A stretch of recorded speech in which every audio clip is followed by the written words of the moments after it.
আসসালামু আলাইকুম এভরিওয়ান।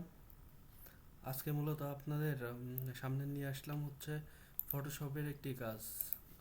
সেটা হচ্ছে ছবি ক্রপ করা এবং ছবির ব্যাকগ্রাউন্ড চেঞ্জ করা। আসলে সবার ছবি প্রয়োজন হয়, সেটা পড়াশোনার ক্ষেত্রে হোক বা চাকরি বাকরির ক্ষেত্রে হোক। আপনি অ্যাপ্লিকেশন করতে গেলে আপনার পাসপোর্ট সাইজের ছবি প্রয়োজন হয়। আসলে আমরা সবসময় ছবি দেখা গেছে চাইলেই সাথে সাথে করতে পারি না, কারণ এটা অনেক সময় মার্কেটে যে কম্পিউটার দোকান থেকে প্রিন্ট আউট করে নিতে হয়। তো সেক্ষেত্রে আমরা যদি এই কাজটা বাসায় বসে বা নিজেই, যাদের ল্যাপটপ আছে বা কম্পিউটার আছে তারা নিজেই করে নিতে পারি। তো সেক্ষেত্রে তো আমাদের অযথা মার্কেটে বা কোথাও যে ছবি ক্রপ বা বের করে নেওয়ার কোনো প্রয়োজন পড়তেছে না। তো সেক্ষেত্রে আমি আপনাদের দেখাবো আসলে কিভাবে এই ছবি ক্রপ করা যায়, পাসপোর্ট সাইজের ছবি, এবং এর ছবির ব্যাকগ্রাউন্ড চেঞ্জ করা যায়। তো এই নিয়ে ফটোশপের কাজ আমি আপনাদের দেখাচ্ছি। প্রথমত আমি হচ্ছে ফটোশপে চলে গেলাম আমার ডেস্কটপে।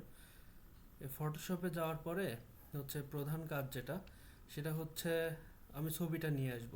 ছবিটা কোথায় আছে, আমি ফাইলে যাব, ফাইলে যে ওপেনে যে আমার ছবিটা ডেস্কটপে রাখা আছে, আমি যে ছবিটা আসলে কাজ করব।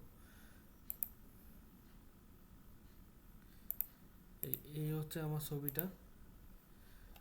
তো এটাকে আমি পাসপোর্ট ছবি তৈরি করব। সেক্ষেত্রে পাসপোর্ট ছবি যদি তৈরি করতে চাই, তো এর একটা নির্দিষ্ট সাইজ আছে, পাসপোর্ট সাইজ। তো সেক্ষেত্রে আমি এখানে এই যে দেখতে পাচ্ছেন ক্রপ, এটাতে ক্লিক করব। দেন ওয়াইট এটা নিব হচ্ছে 1.5, আর হচ্ছে যেটা হাইট আছে ওটা নেব 1.9। আর রেজুলেশন সবসময় 300 রাখার চেষ্টা করব, কারণ রেজুলেশন 300 না থাকলে ছবিটা হচ্ছে ফেটে যায়। দেন আমরা আমাদের মতো করে যতটুকু প্রয়োজন নিলে মানে অ্যাডজাস্ট হয় সেরকম সাইজ নিয়ে নিলাম। আমি আমারটা এভাবে নিয়ে নিলাম। ছবিটা একটু ফেটে গেছে, মানে ছবিটা ফেসবুক থেকে নামানো যার কারণে। এখন ওটা নিয়ে সমস্যা না। এখন হচ্ছে এই ব্যাকগ্রাউন্ডটা আমি চেঞ্জ করব, যেটা আছে এটা থাকবে না। তো সেক্ষেত্রে আমি এইখানে ক্লিক করব। ক্লিক করার পর হচ্ছে দেখব কোন কালারটা নিব। দেখে গেছে আমি এই কালারটা নিচ্ছি। নেওয়ার পরে এটা দিয়ে কাজ করব, এই যেটা দেখছেন এইটা। দেন আমি আমার মতো ক্রপ করে নিচ্ছি। সবাই ঠিক এভাবেই করে নিতে পারবেন।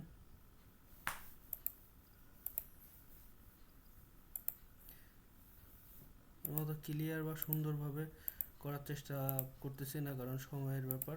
আমি মোটামুটি যেটা করা যায় ততটুকুই করে দেখাচ্ছি।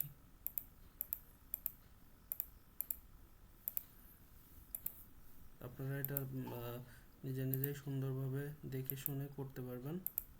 যার ল্যাপটপ আছে বা কম্পিউটার আছে নিজেরাই করতে পারবেন, তখন নিখুঁতভাবে করতে পারবেন। আমি দেখাচ্ছি এজন্য আসলে খুব ফাস্ট করতেছি, এর জন্য একটু খারাপও হতে পারে। দিয়ে এইভাবে প্লাস ঘুরে এন্টার বাটন চাপলেই হয়ে গেল। ঠিক আছে, এখানে একটু বেশি হয়ে গেছে, সেক্ষেত্রে আবার আমি নিচ্ছি। এই যে এই যে কাজ কমপ্লিট হয়ে গেল। এখন আমাদের কাজ হচ্ছে এটারে সেভ করা। এটারে সেভ করতে গেলে আমাদের কি করতে হবে, এখন এই ফাইলে যাইতে হবে। ফাইলে যে সেভ অ্যাজ আছে, যে কোন ফোল্ডারে আপনি সেভ করবেন সেটা সিলেক্ট করে তার সেখানে রাখবেন। তো এইখানে একটা কাজ আছে, এটা ফাইল নেম দেবেন, যে এটা যে নামে হবে। দেখা যাচ্ছে আমি নাম দিচ্ছি হচ্ছে 001। আর এই ফরম্যাট আছে, এই ফরম্যাটে হচ্ছে দিবেন হচ্ছে এই যে পিজি ফাইল, এটা সব ক্ষেত্রেই সাপোর্ট করবে। দেন সেভ। সেভ হচ্ছে এখানে দেওয়া আছে, এটা ফুল করে দেবেন, ম্যাক্সিমাম করে দেবেন। দেন ওকে, এটা সেভ হয়ে গেছে, আপনার ডেস্কটপে সেভ হয়ে গেছে এবং ছবিটা এই পরিপূর্ণতা পেয়েছে। এই যে এই হচ্ছে আজকের কাজ ছিল। যার এই অসুবিধা ছিল বা পারেন না, তারা এভাবেই কাজ করে নিতে পারেন।